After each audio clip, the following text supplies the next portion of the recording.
points are gained or points are lost, there will be much to discuss. For analysis regarding tonight's Winnipeg Jets game, here are Dave Manouk, Ezra Ginsburg, and your host, Drew Mindell. The Illegal Curve post-game show starts now.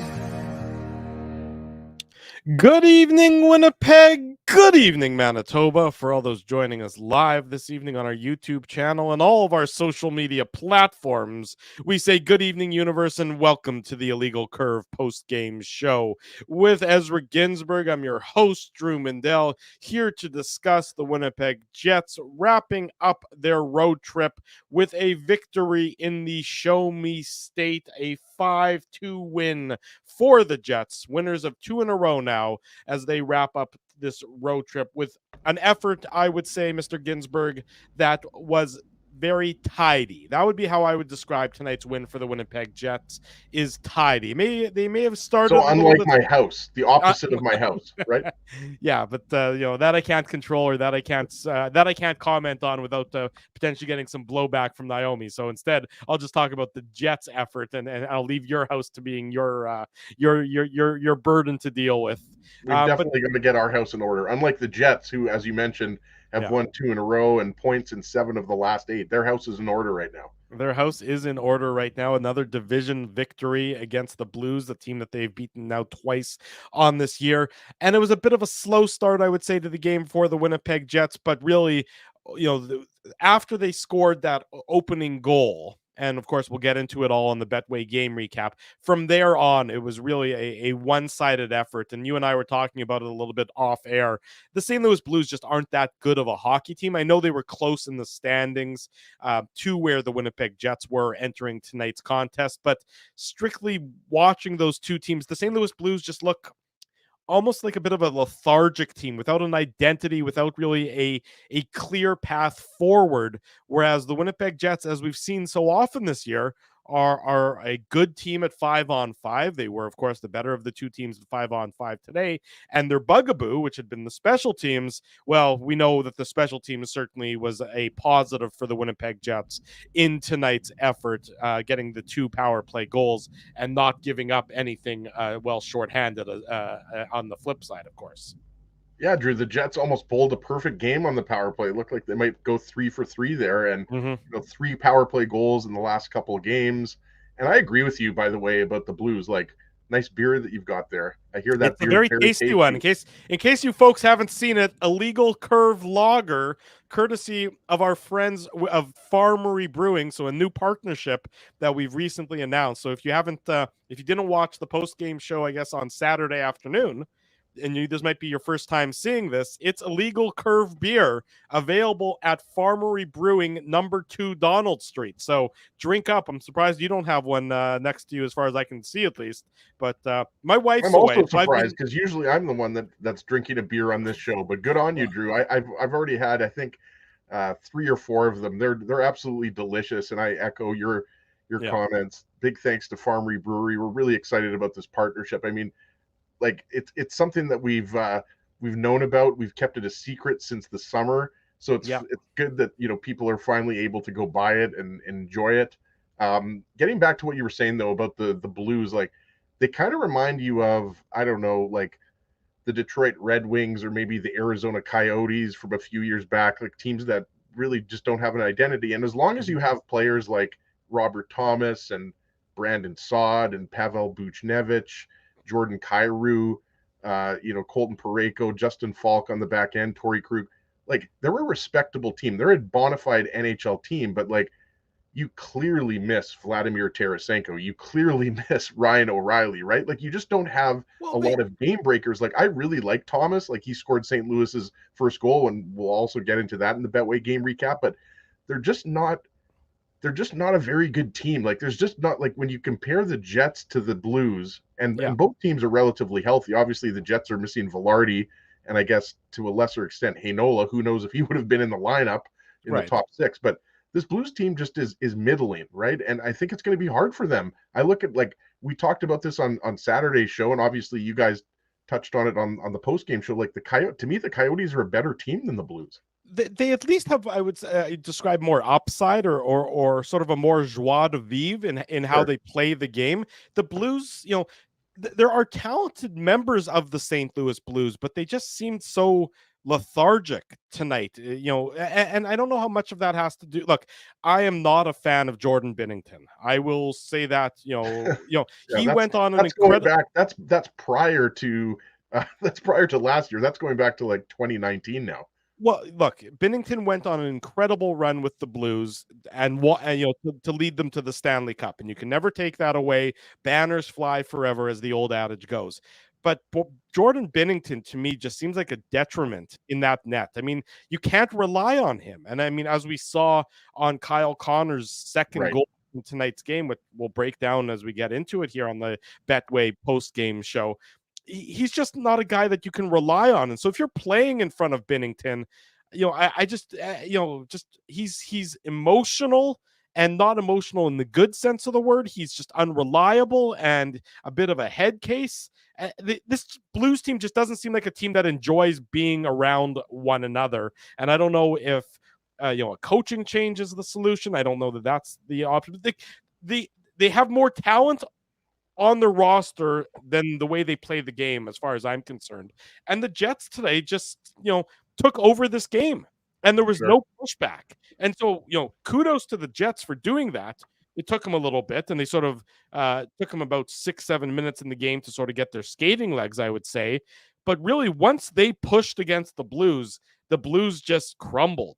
And at no point in time after the Jets took a couple goal lead in tonight's game, even after Robert Thomas cut it to 2-1, did I really think that there was a big threat here? And I'll point it out, Ezzy, that Connor Hellebuyck looked pretty shaky in tonight's game. If it wasn't for, how many pucks did the Jets, sweep off the goal line or have defensemen make impressive saves on when Hellebuyck was not his usual self and more sort of flailing around in the net a little bit. Right. And I think the chance that there were a few chances. Pavel Buchnevich had a really good scoring chance, but Braden Shen, he whiffed on it, but then he obviously scored the goal. That was a shaky goal. I mean, that Hellebuyck's got to stop that one, and nobody's going to blame, Hellebuyck, for the totality of this game, because obviously the Jets got the 5-2 win. But yeah, Hellebuyck was a little bit shaky, and you're probably right, Drew. Like, the Blues, I think, are, I mean, if they make the playoffs, I think that's probably their ceiling this year. I don't think anybody thinks they're going to go on a run. When you're talking about Binnington, he's just so unpredictable. Like, he can give the Blues good goaltending. Where the hell was he going on that fourth goal? Well, yeah, that was just a gift, right? And it was also just communication, because it was poor coverage. Was it Torrey Krug, that pair that was out there for the Blues? I know Torrey Krug was the defenseman out there for the Blues. I forget who the other defenseman is, because his partner is Justin Falk. So I forget if it was Krug and Falk out there, but you're right. I mean, that's a misplay. That's a turnover. And that's, good play by Scheifele, obviously, to get it to Connor. But yeah, I mean, like, you have to ask yourself, like, is this the beginning of kind of a rebuild for the Blues? Because clearly they're not really, you can't really say they're rebuilding. You just go up and down that roster. Like, you look at the defense alone, we were just talking about it, but like, when you're talking about Leddy and Parayko, Krug, Marco Scandella, I mean, these guys are, late 20s, early 30s, all of them. And same thing goes for the forward group. So I look at the Blues, and, I think if they're out of it, clearly, a couple of weeks before the trade deadline, to me, the Blues are a perfect candidate to be a seller. Well, look, this isn't we're not going to delve too much deeper into the St. Louis Blues, simply because, obviously that's not the main focus of this post-game show. But, this was just a team that, the Jets took advantage of that. And this is so often what you wouldn't see from the Jets. Especially the second period, Drew. Sorry to cut you off. Like, the first, 7, 8, 9 minutes of that second period, it was all Jets. I forget what the shots were. It was something like 8-1 or 9-1. And it wasn't like it was just the Scheifele, Connor, Iafallo line. And obviously we're going to talk a lot about that line, because they were by far the best line in this game for both teams. And no, but it was every line. I mean, Ehlers, Perfetti, Nemesnikov. I mean, it was just wave after wave for the Jets. And yeah, the Blues, like, they were having trouble getting out of their own zone. They were having trouble putting a couple of passes together, and they got better, towards the end of the second period. But to your point, in the third period, they make it a little bit interesting, but it wasn't exactly like, a colossal, pushback. Like the Blues looked like they were just kind of happy to be in that game for the most part. Yeah, I would agree with that. There was just they really And they weren't. won their last two games, right? Like they beat the Devils and the Habs back to back. They scored 10 goals. And I'm not sure if there were one or two empty netters there, but they had entered this game having won a couple of games in a row at home, and they were only 1 point behind the Jets, even though I think the Jets have played one more game, if I'm not mistaken. But yeah. I think by the time the season is over, Drew, I don't think the Blues are going to be anywhere close to the Jets. Like I have the Blues kind of in 6th or 7th in the Central. Yeah, I just didn't see a lot. Somewhere there. I didn't see a lot out of them in tonight's contest. But from the Jets' perspective, I mean, they're in this middle of this stretch against Central Division teams. So you beat Arizona clean on Saturday afternoon. That's a good victory. You beat the Blues clean tonight. That's a good victory. You go home on Thursday. You got a Nashville Predators team that has been struggling to start the year. Again, very average at best. Then you got the Dallas Stars on Saturday night, or Saturday afternoon rather, in a a bit of a step up of a contest. But the Jets and the Stars are certainly, there's a 1 point separating the two of those teams. So when you can win in division, when you can win your games against your divisional opponents, good things are going to happen to you. And that's certainly where the Winnipeg Jets have been so far this year. You look at them, they've beaten the Blues twice now. They've beat the Coyotes. I think those are the only 3 games they've played against Central Division opponents, but, take care of the games in division. Yeah, it's kind of weird, actually. There haven't been a lot of Central Division games so far. They're obviously, you just mentioned Nashville, Dallas coming up, but yeah, I think they've only had 3 of 11 so far, or 3 of 12. 3 of 12 now. So whatever it is, for good for the Winnipeg Jets, taking advantage of it and getting a clean 2 points to end the road trip with a 2-win, 1-loss record. So, and the Jets certainly have nothing to apologize for tonight's game. There's areas to clean up. Connor Hellebuyck wasn't fantastic by any stretch of the imagination, but a 5-2 victory is a 5-2 victory. And that's where the Winnipeg Jets were tonight with their win over the St. Louis Blues. Let's get into it. The goal by goal breakdown. We do it on each and every edition of the Betway Illegal Curve post-game show. It's the Betway game recap. The Betway game recap. Big thanks to our friends at Betway for their continued support of the Illegal Curve post-game show. Mentioned a bit of a slow start for the Winnipeg Jets in tonight's game. St. Louis was the better of the two teams early on. If it wasn't for a number of, I think it was the Dylan DeMello big save that kept it 0-0 before the Jets were able to get on the board. And it was on the power play, the woeful Winnipeg Jets power play, a power play that had been on the receiving end of a multitude of slings and arrows, were successful to start tonight's game at the 8:44 mark of the first period. It's Mark Scheifele. He gets his 5th of the season assist to Alex Iafallo and Kyle Connor. Very nice passing play. Robert Thomas is slow and late to react. He's the forward who needs to be tying up Mark Scheifele. He's slow and late to react to it, and Scheifele makes no mistake and is unmolested next to Jordan Binnington and deposits it behind the Blues goalie to make it 1-0 for the Jets, Ezzy. Yeah, it's all about the puck movement here, and also just, I think, use on this particular play, Iafallo knows that everybody knows in the NHL. I mean, if you don't know that Kyle Connor is who the Jets are trying to open up for a shot, then you haven't been watching their power play. But as you mentioned earlier, 3 power play goals in the last 2 games. So the power play right now is playing with a lot of confidence. And we've talked about that so much. When you get 1 power play goal, usually there's a snowball effect. So I just like how Iafallo, I mean, it's a nice quick pass. Yeah. And I like Perfetti's movement there. I like Iafallo's movement. I just like the way the Jets seem to be playing on the power play with more intention, right? Like, I know it's a cliche, but it just seems like, they're more focused. The passes are crisper. It's just, and we knew the power play goals were going to come. I mean, it was a matter of time. I don't think anybody expects the Jets to score 2 power play goals every single game, but yeah, I loved the quick puck movement there. And obviously nice pass to Iafallo, and just nice finish by Scheifele, who honestly, that might have been his best game of the season. I thought Scheifele was excellent tonight. He had 3 points, but I just like overall how he was playing.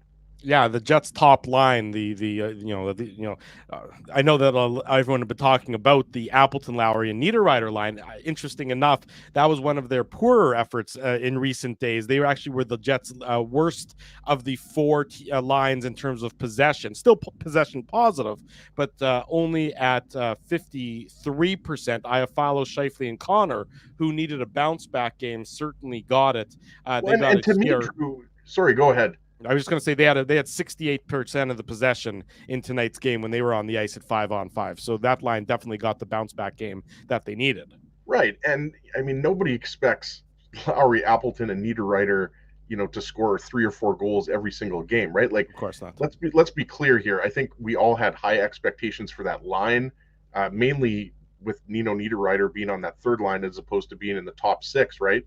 So I think that line deserves a lot of credit. But I mean, with the ebbs and flows of a season, that's what should happen, right? Like your top 2 lines should be driving the bus, and so that allows your third line, to have maybe an off night every 2 or 3 games. Hopefully it's not every 2 or 3 games, but you know what I mean. I don't think anybody's gonna have too many problems with the Lowry line. They've been fantastic, exceeding expectations early on this season. So yeah. I agree. I mean, they weren't very noticeable, and I know we want to get into the next goal here, but I thought Kupari, Barron, and Gustafsson, that was maybe their best game in a while. I'm not going to say it was their best game of the year, but they were noticeable out there. Kupari drew a penalty, and I just love how hard that line works, and they're tough to play against. Like we talked about it. That's probably the Jets' best fourth line since that 17-18 run. No question about it. And so Jets get a 1-0 lead. And as good as it was seeing the power play succeed, almost equally important is can't overlook the fact that the Jets' penalty kill succeeded in killing off the early minor to Niku Pionk. Pionk had taken a penalty at the 4:31 mark. So the Jets' PK, which had been so problematic for so long to start this year, was able to kill off that penalty. They only took 2 penalties in the course of the game, the Jets did, and they killed both of them off. So again, another good performance by the PK today, as it's maybe beginning to round back into form, or the form that we had expected it was going to play at. So I don't want to pick on the Blues here, Drew, but I don't know what they're at now. I know it was like 3.2. How is the Blues power play that bad?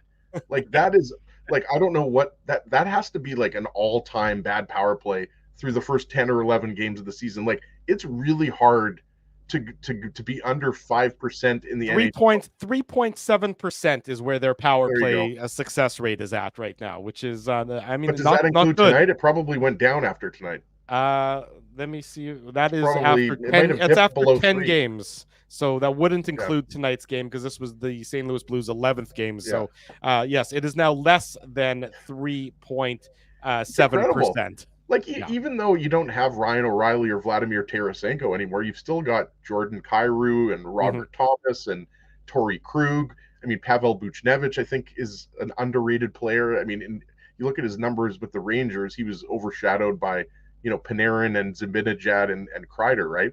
So they've got lots of skill. So, I mean, I didn't expect, the Blues to necessarily be at 40%, but 3.7%, I almost had to do like a double take. Like I was like, what? 3.7%? That's pathetic. That is pathetic. You are absolutely right about that. There's no way to sugarcoat that. I would agree with you there, Mr. Ginsburg.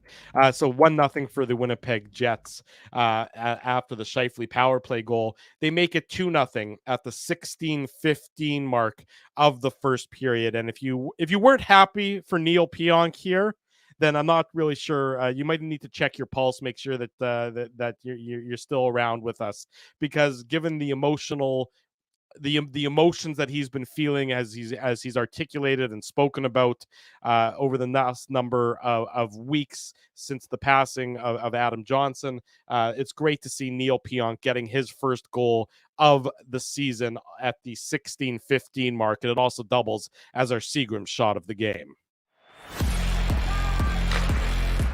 The Seagram shot of the game. As I mentioned, Neil Pionk gets that, his first of the season, to give the Jets a 2-0 lead. Scheifele finds Pionk, and he walks in. And, Neil Pionk has certainly had his ups and downs over the last number of years, but his offensive upside is certainly still on display. And this was a very nice shot. Obviously, our Seagram shot of the game. And, of course, makes it 2-0 for the Winnipeg Jets at this point in time, Ezzy. Yeah, and got to give credit to Alex Iafallo, who makes a nice play, turns the puck over. It's Jordan Kyrou along the boards, and Iafallo gets it to Scheifele, as you mentioned. Then Scheifele finds Pionk, and he has a lot of time and space, but it's a nice shot, far side, glove side on Jordan Binnington. Pardon me, blocker side on Jordan Binnington. And yeah, it's just a nice play. And I agree with you 100%. Like we talked about it on Saturday morning show. All the Minnesota guys attended Adam Johnson's funeral. And as you mentioned, Pionk took that penalty. The Jets were able to kill that off.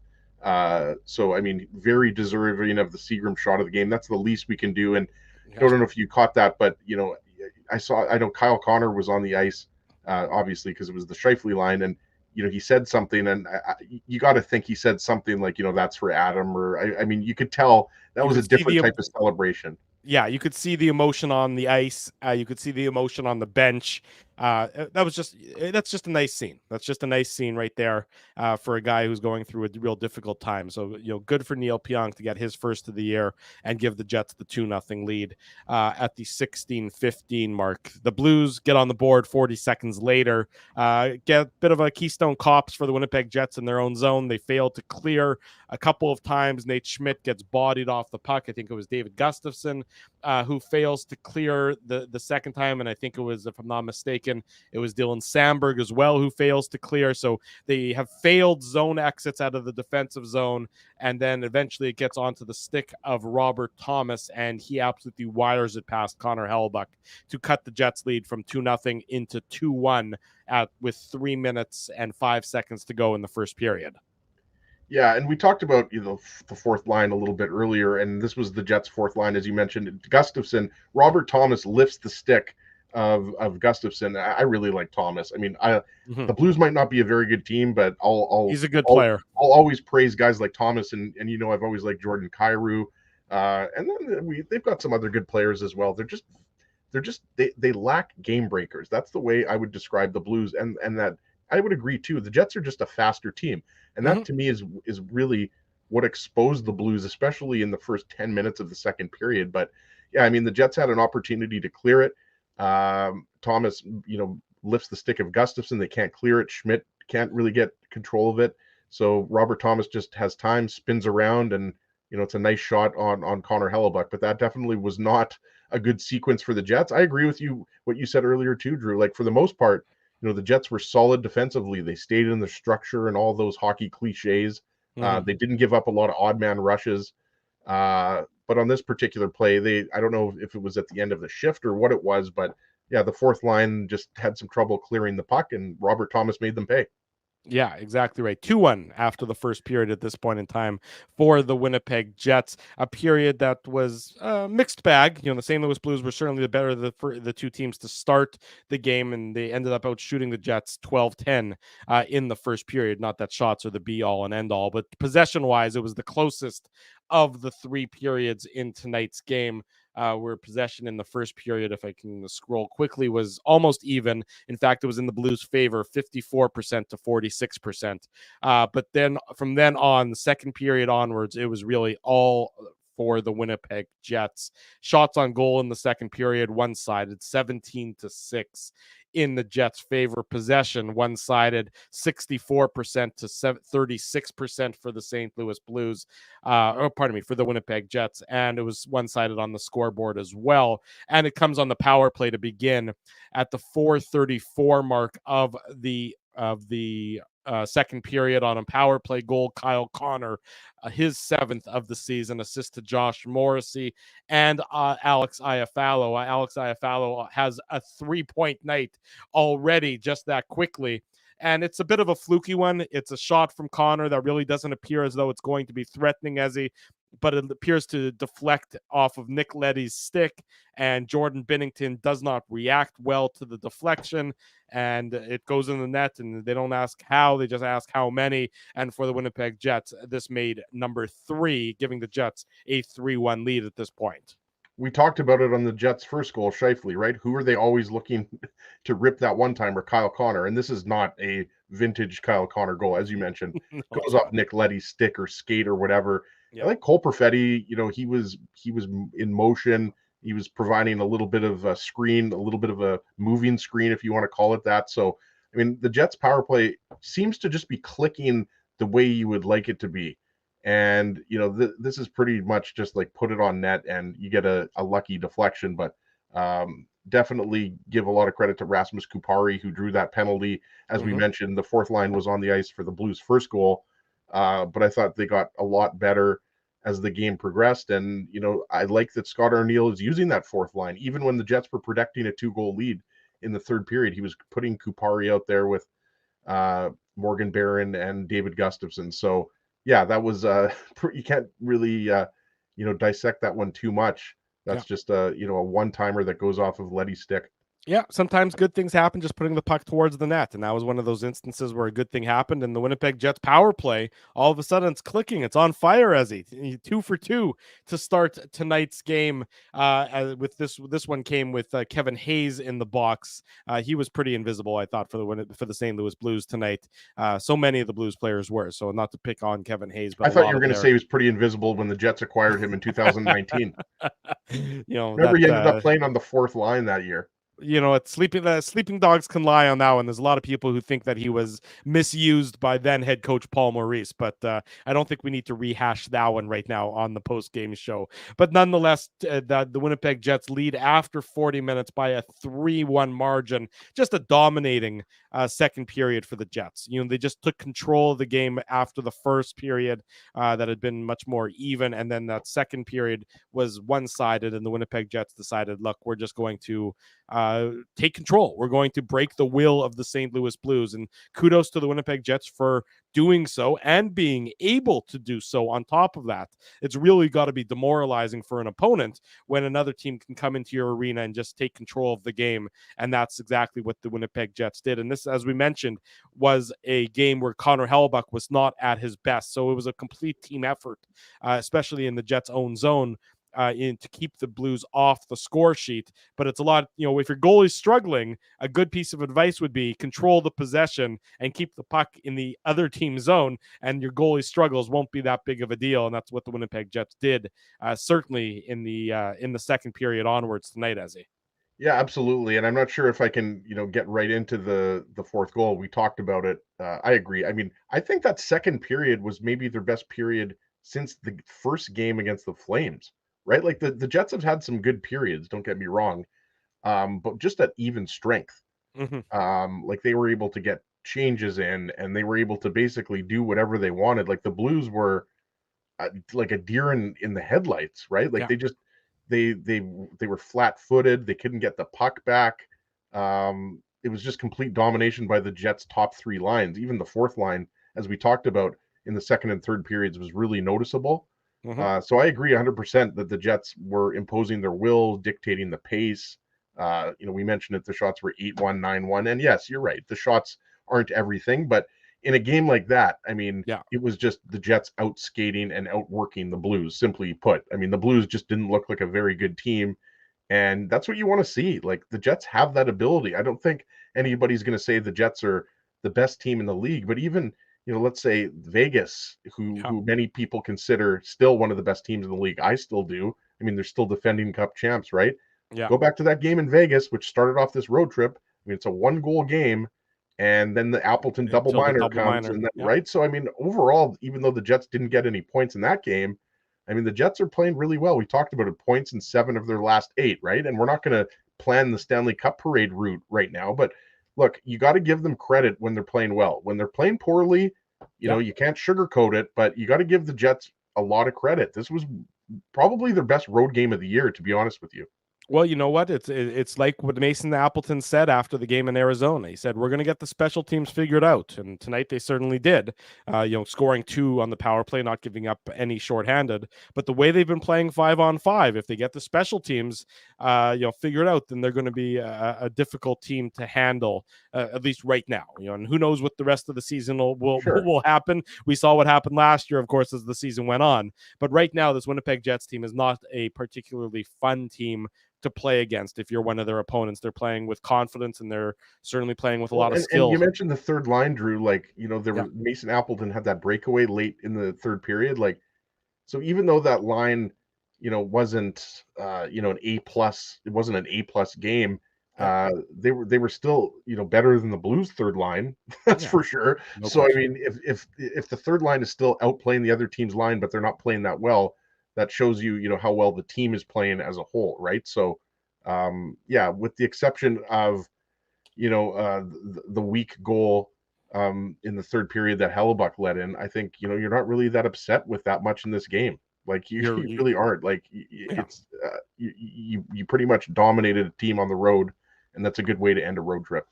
You're right about that. 3-1 for the Winnipeg Jets after 40 minutes. If you're just joining us, welcome. This is the Illegal Curve post-game show presented by Betway. Drew Mandel, Ezra Ginsburg with you on this Tuesday night. Reminder, we do this after each and every Winnipeg Jets game, so we'll do it again on Thursday night following the Jets and the Predators as the Jets return home for, I believe it's a 5-game homestand, if I'm not mistaken. Yep. So that'll be certainly a busy time ahead for the Winnipeg Jets on home ice. Saturday, we will have the Illegal Curve Hockey Show at 9 a.m., getting you set for 2 o'clock's puck drop between the Jets and the Dallas Stars. And, of course, the West Division final between the Winnipeg Blue Bombers and the BC Lions will undoubtedly come up in conversation as well. Saturday is going to be a huge day for Boston Pizza. Let me tell you, there's going to be a lot of beers consumed at Boston Pizza this Saturday. That's right. Boston Pizza, of course, one of the great sponsors of this here Illegal Curve post-game show. 3-1 for the Winnipeg Jets at this point. They make it 4-1 early in the third period. So any thoughts of a St. Louis Blues comeback were quickly snuffed out. Kyle Connor gets his 8th of the season, his 2nd of the game, his 3rd point of the game. Mark Scheifele gets the assist. That's Scheifele's 3rd point of the game as well. And Alex Iafallo, how about 4 assists for him tonight? He gets an assist on this one as well. And look, I just don't understand what I just don't understand where Jordan Binnington's going here. There's not an opportunity for him to be playing the puck in this situation. It's just like he just wandered out of the net for whatever reason. He went there in the first place, got caught behind the net, and then Scheifele to Connor for one of the easier goals Kyle Connor's ever going to score.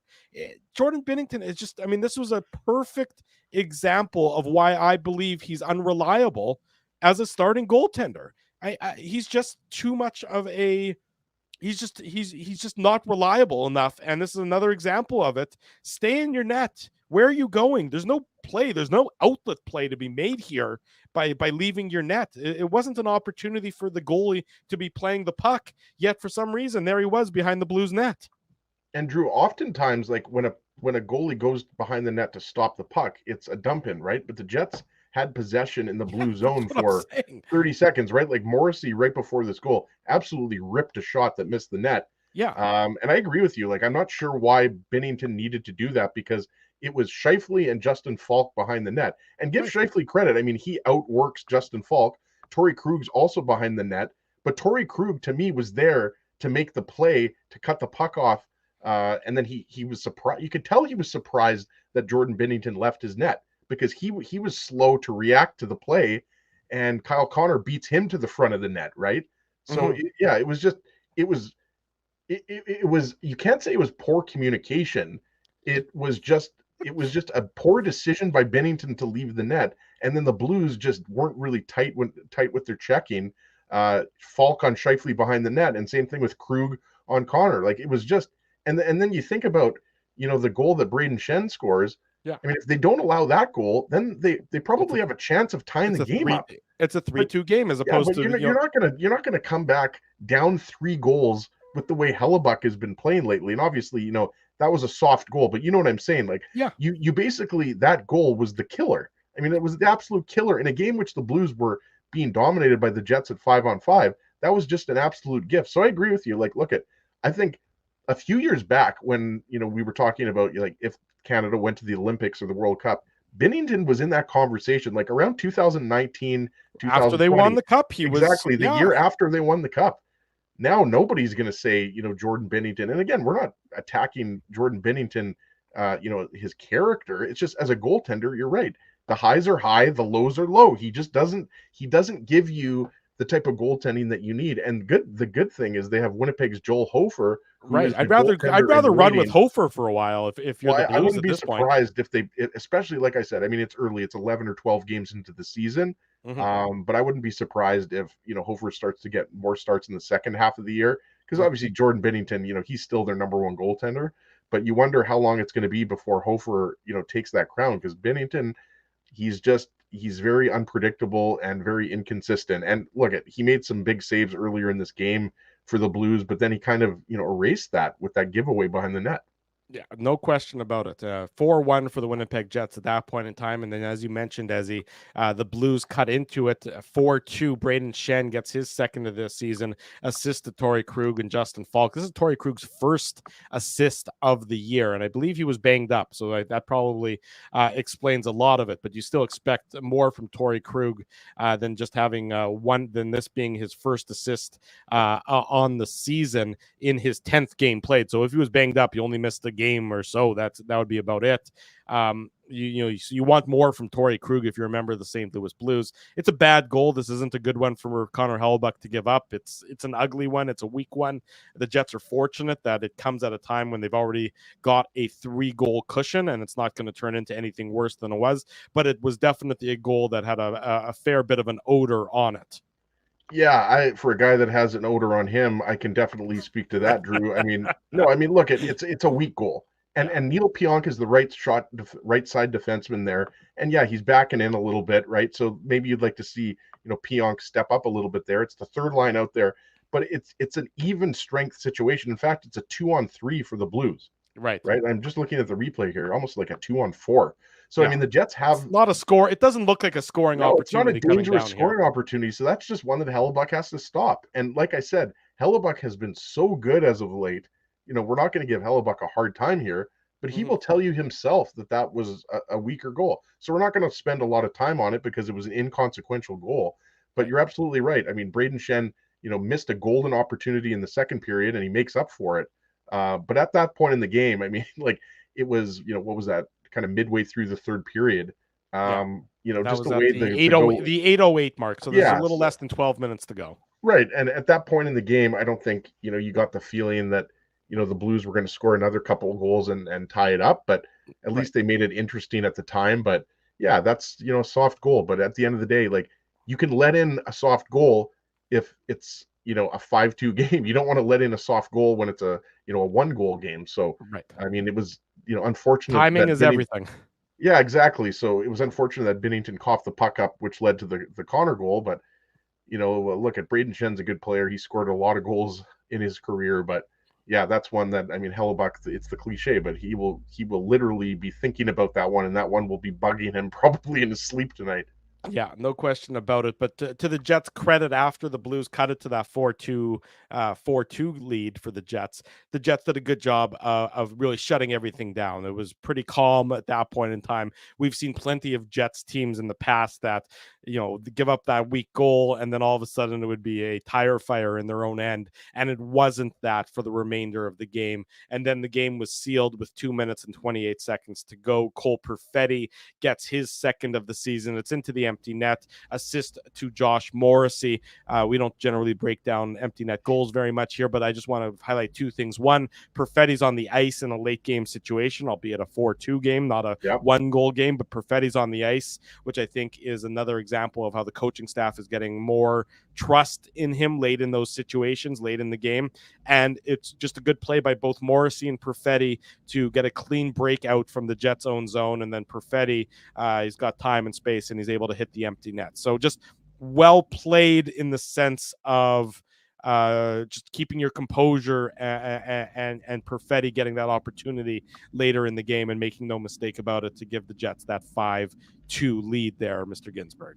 Perfetti deserves to be on the ice in that situation. He's been playing really well. And, a couple of weeks back when I was in Grand Forks and wasn't on the show, I caught it on the replay, and you guys were talking about Cole Perfetti's usage, not necessarily center versus wing, because clearly, Gabe Vilardi, that injury, that the coaching staff decided to move him to the wing. I do think the plan is to eventually move him back to center. I'm not sure if that happens, the minute that Gabe Vilardi, or the game that Gabe Vilardi comes back, but I think usage more so in how much even strength ice he's getting, because he's going to get his power play time, right? Yeah. And so good on Perfetti, and you're absolutely right. Like, just under 14 minutes at even strength, 13:51 today at even strength. Right, and the thing with Perfetti that we've been talking about, we were talking with Craig Button about this, the night that the Jets drafted Cole Perfetti, but it really is his smarts, right? Like, the guy is he just knows where to be, and on that empty net goal, we're not going to break the actual 100-foot shot down, but it's just more so like the fact that he just knows he just had good positioning there. And, he's a good defensive player. That's the thing, too. Like, people think, because of his numbers in the Ontario Hockey League, like, no, Perfetti is a well-rounded player. He always has been. We just haven't seen him a lot at the NHL level. And he hasn't been deployed in those situations, right? Like, you forget. Cole Perfetti missed a lot of hockey last year. And, he hasn't been put in those situations. So I think you're going to see that more and more. And he deserves it. He really does. He's, the last 4, 5, 6 games, he had a rough start to the season, right? Like turning the puck over, making some mistakes. And, now his game is starting to come in, and him, Ehlers, and Nemesnikov. It's a great line. They're not going to be breaking that up anytime soon. No, look, Cole Perfetti, his next game, presumably he'll play on Thursday night against the Nashville Predators. That's game number 82 in the NHL for his career. So that's just where he's finally reached one full season worth of games, and that comes on Thursday night. So certainly the sky is still the limit for Perfetti, who very quietly has 9 points in 12 games this year. And so if Cole Perfetti all of a sudden can be a 60-point guy for the Winnipeg Jets this season, well, then that. And Doug's you've got the comment up from Doug, and I agree. I just wonder, like, with Kupari, with Gabe Vilardi coming back. We know that there's a good chance that he's going to go on the right wing on that top line. I just feel like I don't know. The question is, and we'll talk about it probably more on Saturday and in the coming weeks, if the Jets are still healthy forward-wise, when Vilardi comes back, who comes out of the lineup? Because right now, there's not one player. It's not an easy choice. No, and that speaks to the depth and how well the fourth line is playing. The obvious choice would be Gustafsson, because he was a healthy scratch and he wasn't in the lineup, but he's been playing really well, right? He's got a couple goals, so you would think it would be one of Barron or Gustafsson, but Barron I don't know. It's a coin flip, really. You ideally don't want to take either of those guys out of the lineup, right? And so I would probably say Gustafsson.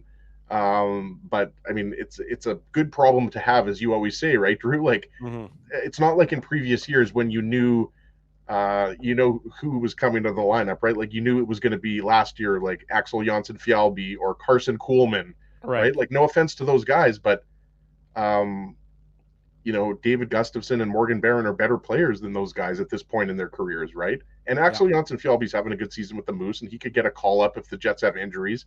Dominic Toninato right now is the 13th forward. But it's a good question, Drew. I'm not sure who the Jets send down. Toninato will be most likely the forward that's sent down, but you're talking about who will come out of the top 12. I'm not talking about the 13th skater. I'm talking about who comes out of the lineup. And you know what? Obviously the Jets are still a couple weeks away from where that becomes an issue, but it's not that far off on the horizon.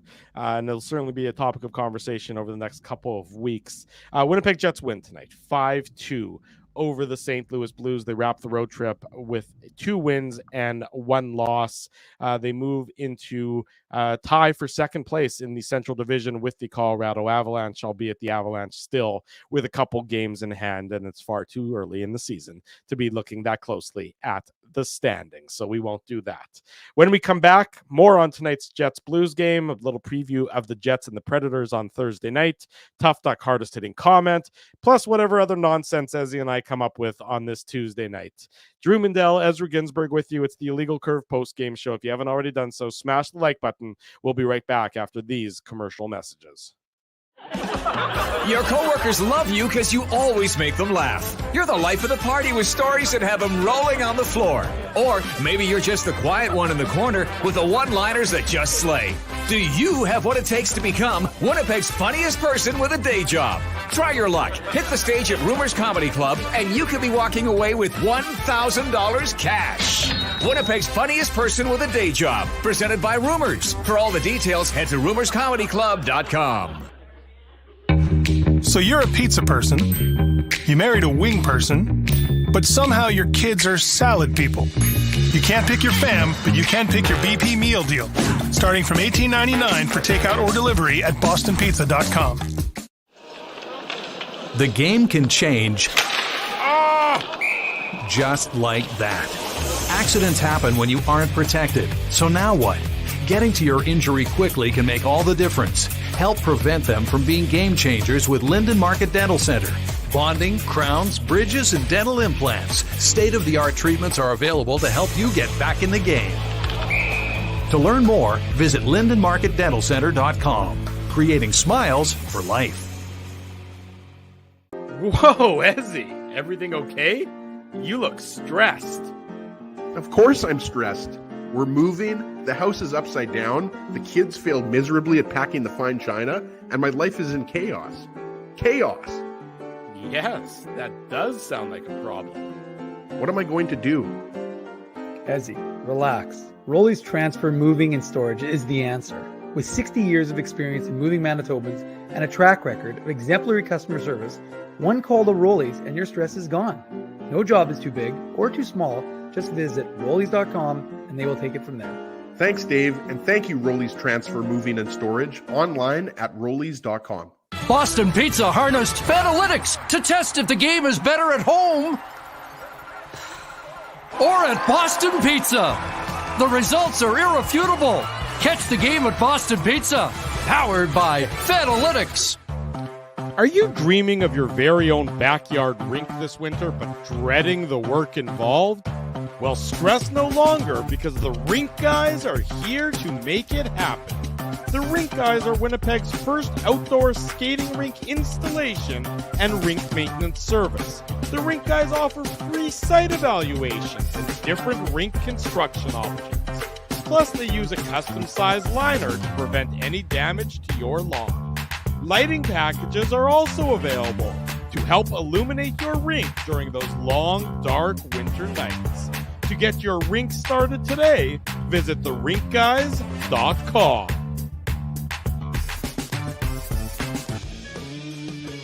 For 3 generations and over 80 years, Tough Duck has been making apparel that works and plays as hard as the people who wear it. From jackets to work boots and everything in between, Tough Duck's clothing can handle the harshest environments, even the Illegal Curve hockey show.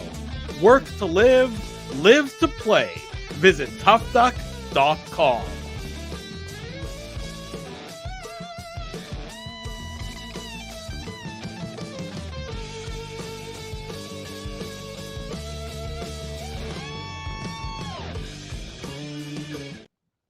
$10:25 in the evening. Welcome back to the Illegal Curve post-game show. Drew Mindell, Ezra Ginsburg with you on this Thursday night. Jets and the Predators post-game, same time, 9:30, give or take a couple minutes. We will be back talking about another Central Division matchup between two teams that have a long history with one another. The Jets and the Predators do. The Jets certainly on a better trajectory than the Predators are on currently, but nonetheless, it will be a very good battle in downtown Winnipeg on Thursday night. Ryan O'Reilly, I don't know if you saw, had 3 goals and 4 points the other night.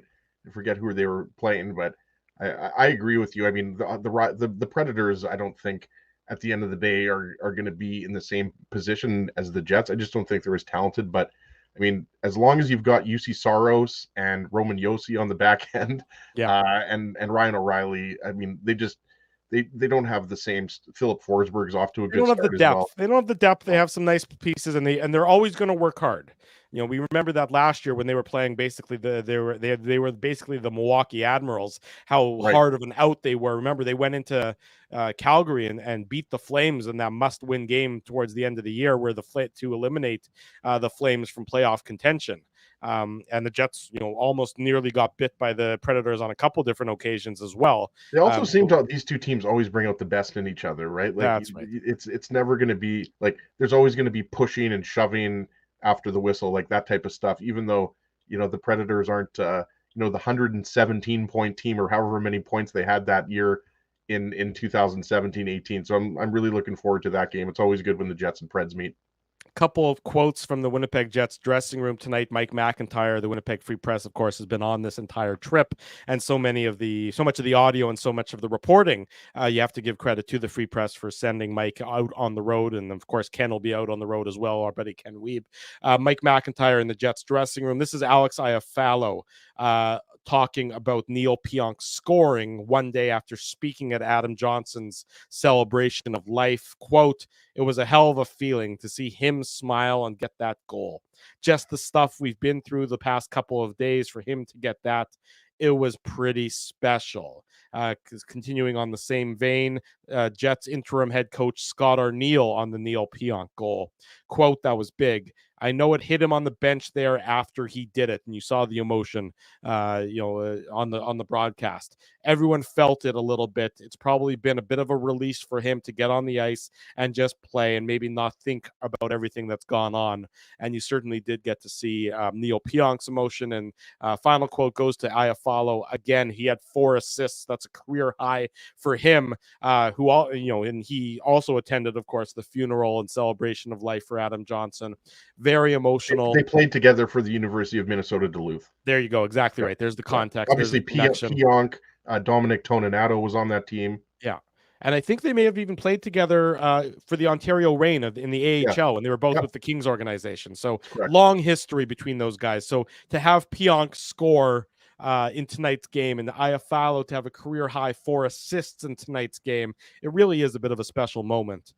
Very emotional. He loved Adam. I owe it to his family and everything. He was a hell of a player, hell of a friend. I could go on and on about that. So you do, again, anytime you see people struggling, and then they can find something where they can find some solace, or they can find something that can put a smile on their face in the midst of a tragedy. You have to enjoy that just from a purely human perspective, and that's what you saw tonight with Alex Iafallo and Niku Pionk and some of those other members of the Winnipeg Jets who have certainly had a very emotional time as of late. Ezzy, we wrap up the show like we always do with the Tough Duck hardest hitting comment. The Tough Duck hardest hitting comment. Big thanks to Tough Duck for their continued sponsorship of the Illegal Curve post-game show. Just like before when we did the Seagrams shot of the game, big thanks to our friends at Seagrams as well. So many of our sponsors have been long-term supporters of the show, and that's why we encourage all of you, our loyal audience, to support our loyal sponsors, and perhaps just like our friends at Farmery, pick up an Illegal Curve beer to watch with the occasional Jets game, and of course consume all of your alcoholic beverages responsibly. Ezzy, who gets the Tough Duck hardest hitting comment tonight? Before we get into the Tough Duck hardest hitting comment, I've seen a few people, and I'm not sure if you've received any, DMs or texts. The Illegal Curve Farmery beer is only available right now in Winnipeg. You have to go to the 2 Donald retail location. Hopefully it'll, maybe be available elsewhere, but right now you can't get it outside. Jay Berkowitz was asking, I believe he's down in Florida. Somebody else that I know who lives in Toronto was asking about it.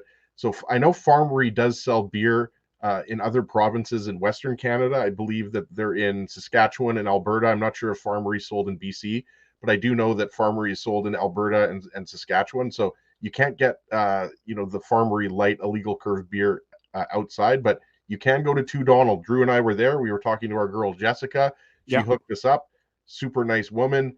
So you have to go to 2 Donald to pick up your Illegal Curve beer, and it's limited Available now, but tell them while illegal quantities curve, last, as they say, right? Exactly. While quantities last, we know that the demand is increasing day by day. So be sure to get your beer, your illegal curve Farmery Light Lager at number 2 Donald Street. Tough Duck, hardest hitting comment, Mr. Ginsburg. Who gets it tonight? Yeah, it's not C3PO from Star Wars, it's IC3PO. So maybe that's the illegal curve version of C3PO. I'm not sure. Not That sure what makes that sense. avatar is there either. It looks like maybe a ring on a finger or something. But we're going to give it to if the Jets can come somehow acquire, if I can read properly, Yeah. if the Jets We're can going to give it to Ezzy's literacy teacher because they failed miserably at their job. Yeah, obviously I forgot how to read. IC3PO, if the Jets can somehow acquire a top 4D, we would be serious contenders. We have forward depth, just need that top 4 like Oilers got Ekholm. The reason why I like that comment is obviously has nothing to do with tonight's game, but I mean, you do wonder. I mean, with the Jets' forward depth, I mean, it's clear that if Chevy does, go big game hunting, it would be for a top 4 defenseman. Yeah. And I just think it's interesting because we're only 12 games into the season now, but teams have made moves prior to well before the trade deadline, right? Like it seems like every year there's a team that swings a trade. I'm not saying the Jets will, anyways. I just like that comment because I agree. I mean, I think right now the Jets are a very good team, and we're a long way from talking about them being a serious cup contender. But I think as the months pass and as we get closer and closer, towards the end of the season into January and February, that's what, all of us, Huss and Remus are going to be talking about it on Winnipeg Sports Talk. Kenny and Rennie are going to be talking about it on their show. So I like that comment. So IC3PO, send me an email, Ezra@illegalcurve.com. Slide into my DMs on X, that hellscape as Drew calls it. Send me your mailing address, and Tough Duck will ship out a toque to you. And you need a toque right now. I'm sure you probably could have had a toque on and an umbrella too, because it was snowing, it was sleeting, it was raining, like it was hailing. It was very weird. It took me 45 minutes to get from downtown to River Heights today after work, so that wasn't fun. No, that sounds completely miserable. So I'm glad you experienced that and I didn't, because I would. Well, you just stick to the South End, Drew. You don't venture anywhere out of the the Crescentwood River Heights area. That's right. The area that Drew built. That's what it's known as Exactly. colloquially. Nonetheless, Winnipeg Jets win 5-2 tonight. Next in action Thursday night, post-game show 9:30 p.m. on Thursday night. We'll see everybody back here for that. We want to say a big thank you to all of our sponsors who make the post-game show a possibility. Our friends at Betway, they're the title sponsor of the Illegal Curve post-game show. Rumors Restaurant and Comedy Club, Linden Market Dental Center, Zappia Group Realty, all long-term sponsors. So we'll have Tough Duck, Farmery Brewing. They're brand new with, of course, the Illegal Curve beer, as we've been talking about. Our friends at Boston Pizza. We're just nailing down the next date for our Boston Pizza live on location. We'll have news on that front for you very, very quickly. We're just trying to, just fine-tuning that, make sure that right date is coming right up. We're going to be reunited with Spency again. I love it. I know you and Spency, reunited, and it feels so good, but smells so bad. Seagram's, Rollies transfer, the rink guys, and like I mentioned, our friends at Farmery support these fine businesses because of their continued support of Illegal Curve hockey. 5-2 Jets victory. Much more on tonight's victory on illegalcurve.com. So be sure to check that out for all your latest Winnipeg Jets and Manitoba Moose news and audio. If you haven't already done so, smash the like button on our YouTube channel, subscribe to our YouTube channel, subscribe to the podcast, and leave us feedback here, there, and everywhere. Always want to know what you have to say about these programs we put together. For Mr. Ezra Ginsburg, I'm your host, Drew Mandel. Thanks for joining us, everyone. Until Thursday at 9:30 p.m., we wish you good night and good luck, and thanks for watching the Illegal Curve post-game show.